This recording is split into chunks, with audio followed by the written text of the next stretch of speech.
even all these years later, knowing how this book ends, it still hurt, guys. So it hurt so much to the fact that when people were like, ha ha, Char, you tree, and I'm like, ha ha ha, yeah, ha ha ha.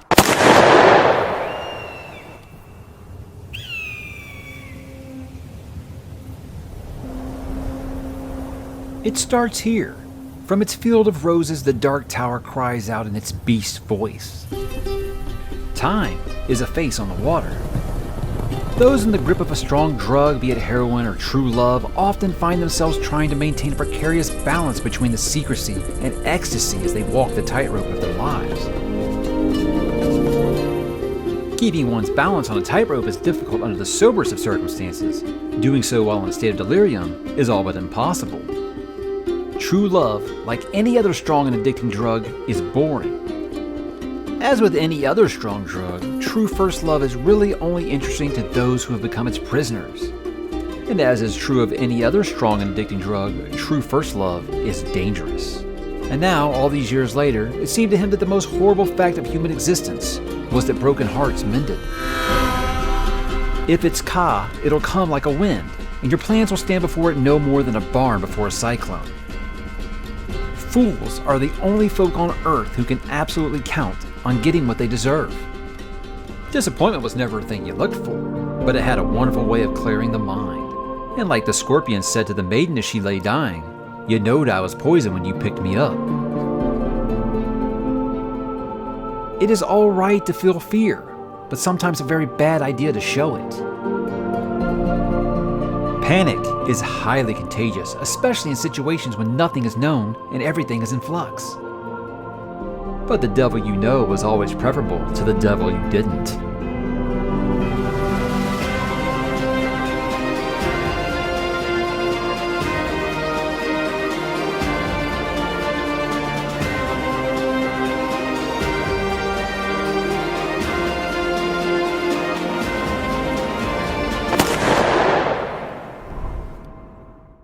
Long days and pleasant nights, my bookworms. We are back again to talk some more Dark Tower. And today, guys, it's going to be part 4. This is Wizard and Glass by Cy King. This is the 4th entry, released in 1997. And guys, this is the first one that I read on release day. So there's a big story behind that, really. The first 3...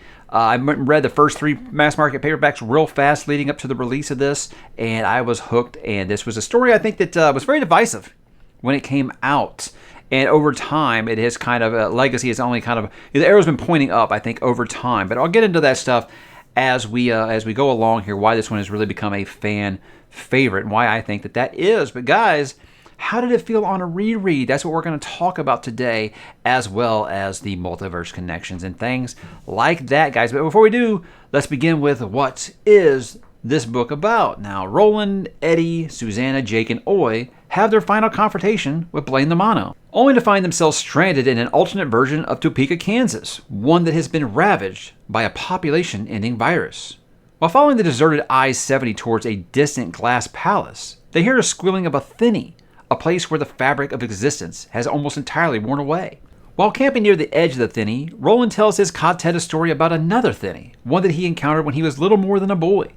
Over the course of one long magical night, Roland transports us to the midworld of long ago and a seaside town called Hambry, where Roland fell in love with a girl named Susan Delgado, and where he and his original Ka-tet mates, Elaine and Cuthbert, battled the forces of John Farson, the Harrier who, with a little help from a seeing sphere called Maryland's Grapefruit, ignited Midworld's last war. And guys, that takes us all the way back to 1997, the year that I first read this. This is Wizard and Glass.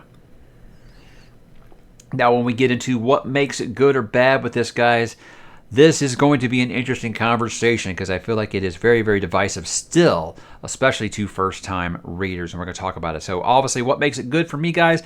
Obviously, the flashback. That's the main attraction here. It was very divisive, like I said, when it came out, because the thing about this book that you have to realize is the first act is about that many pages, the third act is about that many pages, the second act is about 85% of this book, and it is all backstory of an event that happened to Roland when he was a teenager. So it's one of those things where, guys, he kept saying that's a story for another time, that's a story for another time for the first 3 books. This one, he's going to tell you that story, and it is remarkable. Now, I came down somewhere in the middle of that in the first row, because when it came out, people either loved that or they hated it. I'll tell you why. They didn't like it because you were getting away from the main quest that you had been with, with Susan and Eddie and Jake. You got away from that in this, where you didn't really see what happened. You did a little bit at the beginning and a little bit at the end, but most of this was a flashback, and a lot of people didn't like that because, look, you did have to wait 6 years between this book and Wolves of the Kala. So that really upset some people that they had been waiting for a while after the Wastelands for this book to come out, and then they had to wait even longer, really to find out what happened to the real-time quest. So that was very divisive at the time. I came down in the middle of it because, like I said, I hadn't had to wait between Wastelands and Wizard and Glass, so I was fine with it. I wanted to know Roland's backstory, so it was something I was like, hey, give me some more of that.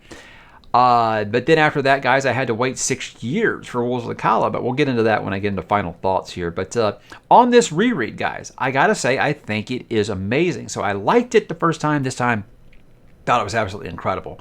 It really is the most Western that any book in this series feels, and I love that. Really, it almost feels like a Sergio Leone had made like a Western with some horror elements involved into it, because a lot of things about it, Rhea the Coos is like the stuff of nightmares, but then you got the big coffin hunters, they're just incredible villains, and they definitely feel like something that would have been in like Fistful of Dollars or something by Sergio Leone. So I always gonna go back to Sergio Leone because I definitely feel like that's the the template for what's Roland is. So this is the first time I think it really, really feels like that, but with some horrific stuff and some fantastical elements involved, obviously. So that's what makes this series a little more unique, I think, than anything else out there. It is the point where you were just kind of waiting for like the big the shootout, the OK Corral kind of moment. It happens in this book. So if you've been waiting for the whole Western feel, the cowboys shooting each other up, this book is going to be very exciting for you, because I think there is a lot of that. But I love the big coffin hunters. I love Rhea the Coos. They're all just spectacular villains. When you get into the big coffin hunters, I think the Pape is just pretty much like a shitheel. I think that Jonas is a very, very layered character, and you get to know more about his past in this. And when him and Roland finally get into the mess a little bit, it's just satisfying stuff. It's really good. There's some great standoffs in this. There's one scene where it almost feels like something out of a Tarantino movie. If Tarantino had made a straight up Western like this, that's kind of what it would have felt like. Now I know he's made a couple of Westerns, but you know what I mean. If he was doing the standoff in a bar kind of scene, I think it would have been very much something that Tarantino would have come up with. So it's very, very good stuff, guys. I love everything Western-y about this.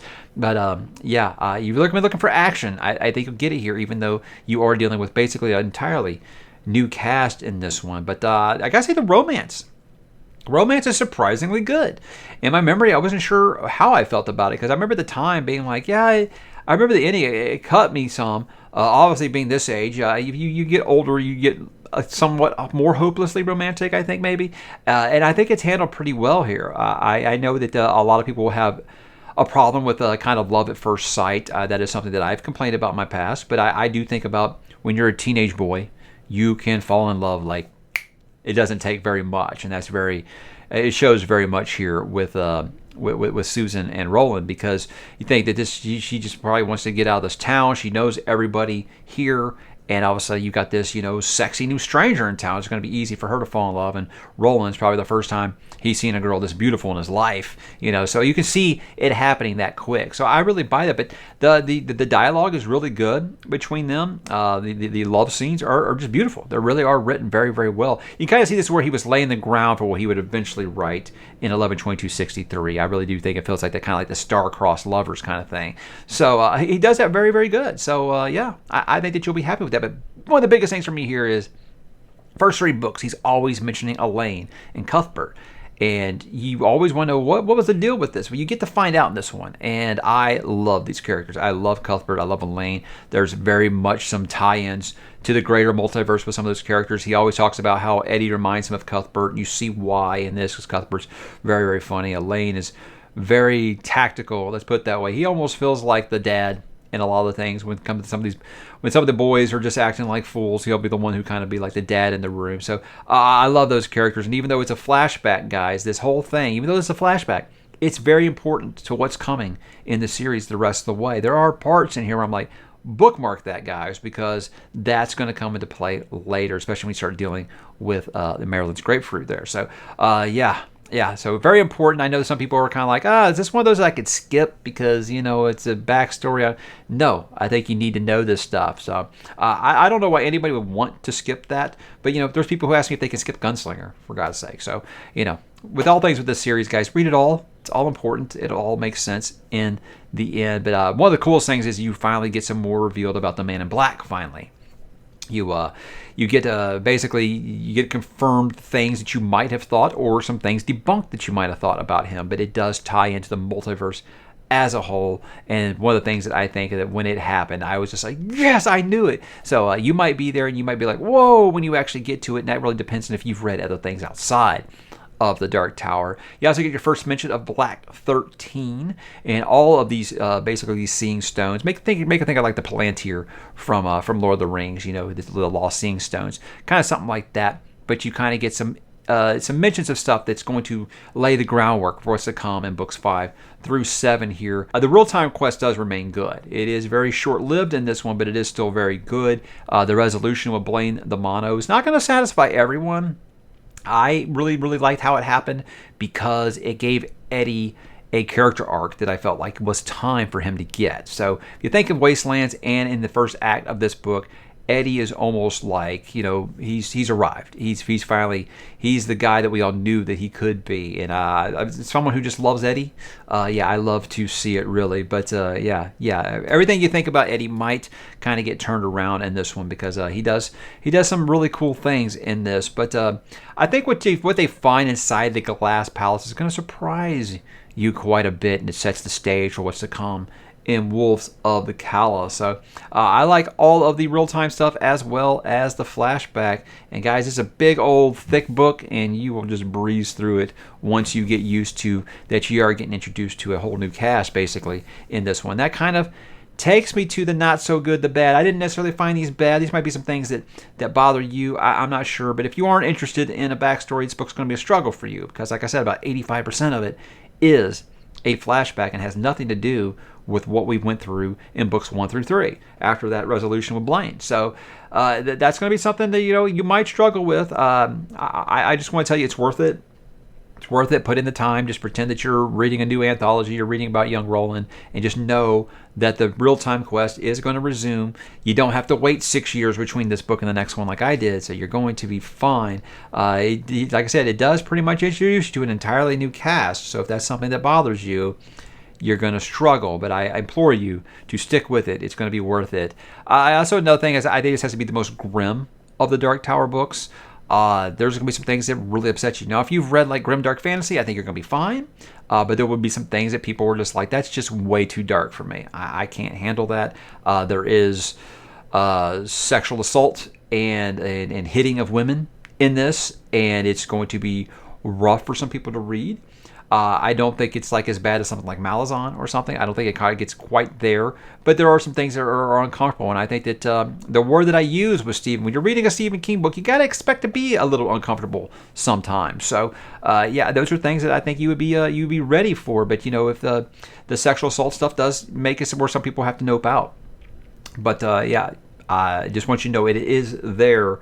Even though it isn't quite as bad as you may expect. But I say King's verbiage sometimes when he's describing things about Rhea of the Coos.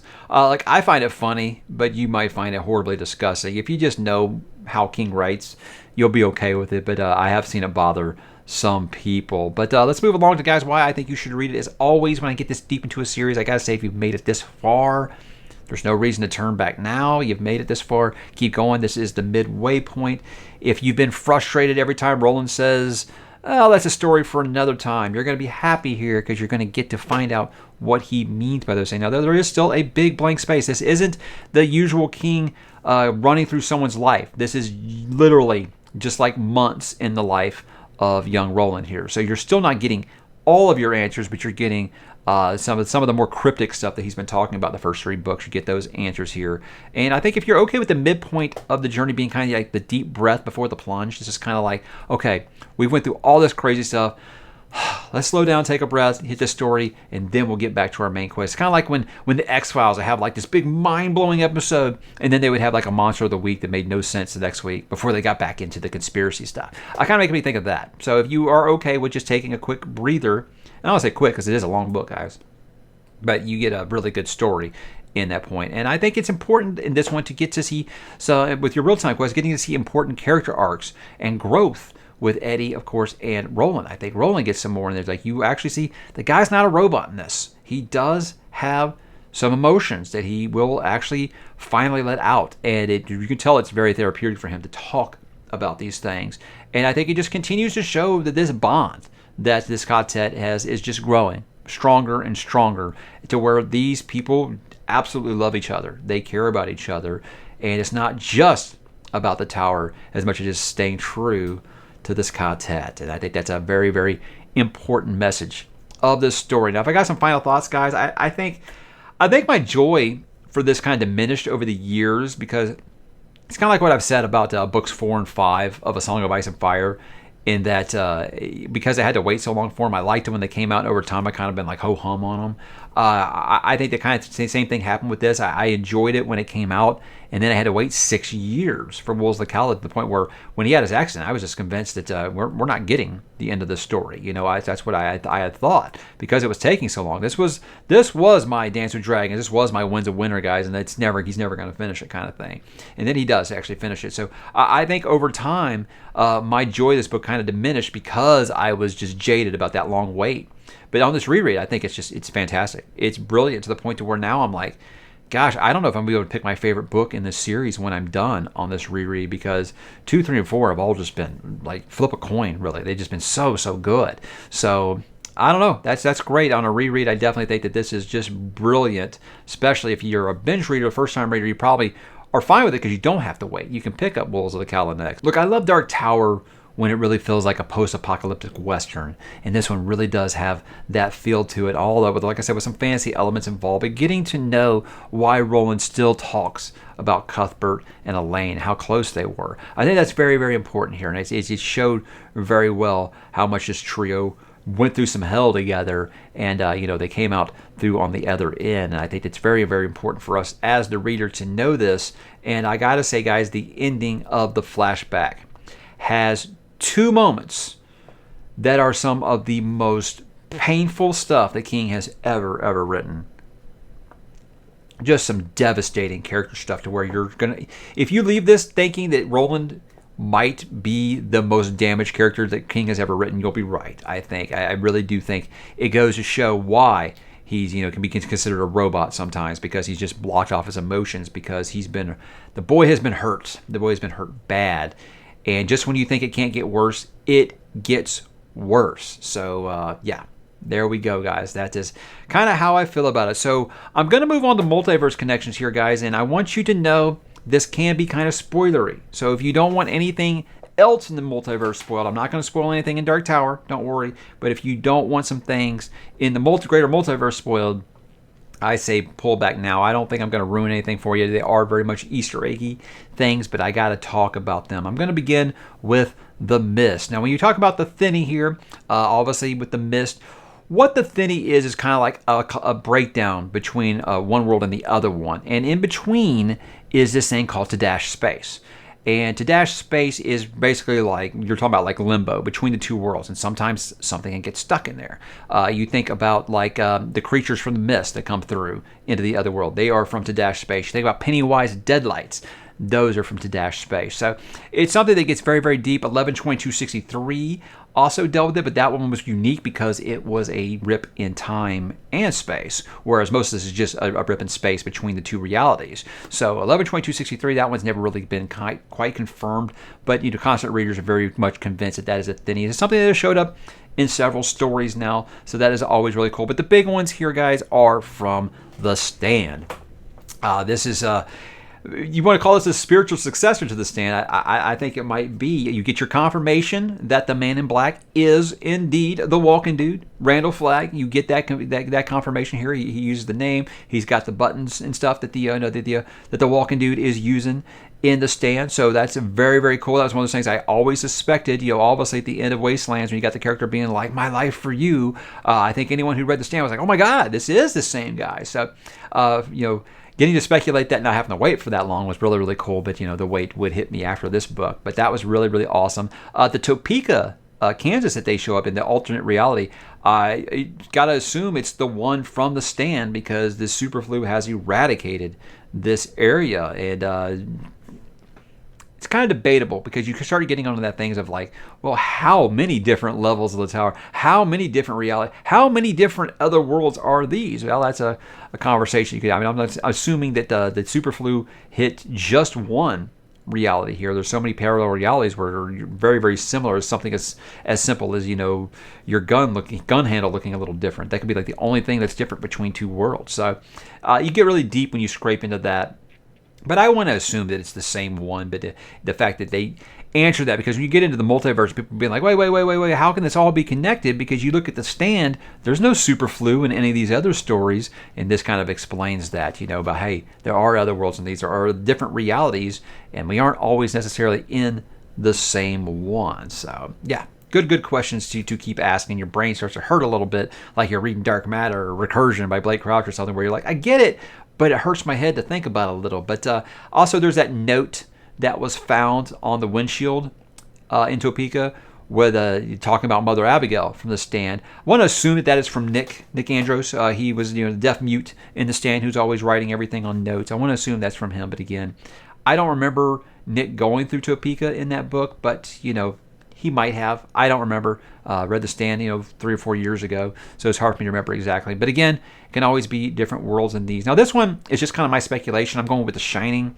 It talks about in this book about how Elaine can kind of see things, can kind of just touch some things, and kind of know what's going on elsewhere. I want to assume that he's got the shine, but again, I don't think there's anything that's ever been really confirmed by Cy King himself. But that's kind of one I'm like, yeah, that makes a lot of sense. They just didn't know what to call it, obviously, in this other world, or after the world has moved on. And guys, that's what I got for connections. There might be some more.